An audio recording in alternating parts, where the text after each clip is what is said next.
the long and short of, you look at the history of Hilton Head and even the Bluffton area and all that, it's a winner to put your money into that, Yeah. Let me say this about COVID, because people out there in COVID and in other areas, we were so spoiled with COVID. Oh my God, were we? As everybody was stuck indoors, not able to do anything, I was on the boat every day with the boys. We were outside, with our neighbors, playing ball still, keeping the distance and everything like that. But we had so much outdoor stuff. I remember as it was going down, I went and bought us all brand new bikes. Yeah, so we were biking all the time. Yep. I upgraded the boat. Yeah, we were out in that. I mean, it was great. You had your Jeep. Had the Jeep. Yep. Yeah, we got down to the beach. We lived at Dolphin Head every day. It was like, it wasn't that bad. Everybody's like, oh, it's terrible. Talking to friends back home and everything like that. We can't go out. Nothing's open. Yeah. It was. Yeah, we have friends that live in the plantation. I don't know if you know the Bolins, Nick and Bambi Boland. Do you know I don't them? think we know the Bolins. They're Ohioans. Okay.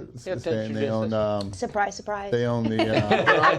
You can't get away, Rob. What's that? God, I should know. Pearl Vision. Pearl Vision out in Bluffton, and Bambi works for Dr. Bishop. But anyway, they were our COVID family. You know what I mean? So we were like, well, we're getting it, you're getting it, so let's just hang out. Well, we always said April of COVID was like the greatest month of my life. I mean, outside of like the fact that baseball was canceled, like it was like we played golf every day. Yeah. And we got to go outside, ride your bikes. Every day. No responsibility. Right. No, no school.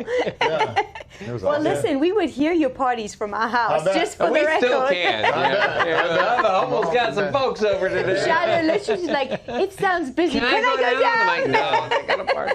Yeah. No. But to your point, it's funny because I remember when we first moved here, and we would always meet these people, younger people who had grown up here, and we're like, hey, where are you from? Oh, I'm from here. And then you always ask them, did you move away? Oh, yeah. I went to Atlanta, I went to Charlotte, I went to Charleston. Yeah. What brought you back? I realized, I grew up in Paradise. So they left, and they were like, oh, my God, this is how the rest of the world lives. I'm going back home because they want their kids to experience that. Because that was our biggest concern for these guys was coming from Charlotte, leaving the big city, how would they feel?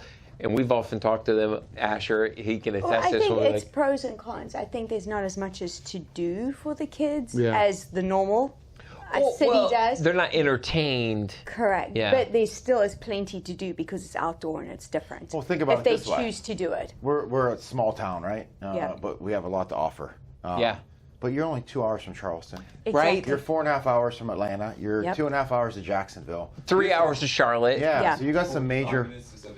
Yeah, and Savannah. Yeah, forget about Savannah. Yeah, so Savannah's great. So you got all that stuff outside of our little bubble here of our paradise. And then every time you come across that bridge, you're like, I'm glad I'm home. I will say, in Asher's defense, he'd be able to ride his dirt bike a little more in Charlotte. Right. Yes. And have a golf cart. Even though you got one. You figured out a way. You got one. On that plantation, I got one too. Last one. Last question. I've got a couple here. You guys go. If Beaufort County had its own reality show, what would it be called? I got it. What is it? Baseball Moms. Baseball Moms. We got it. We got it here. I've been talking about it because I got this.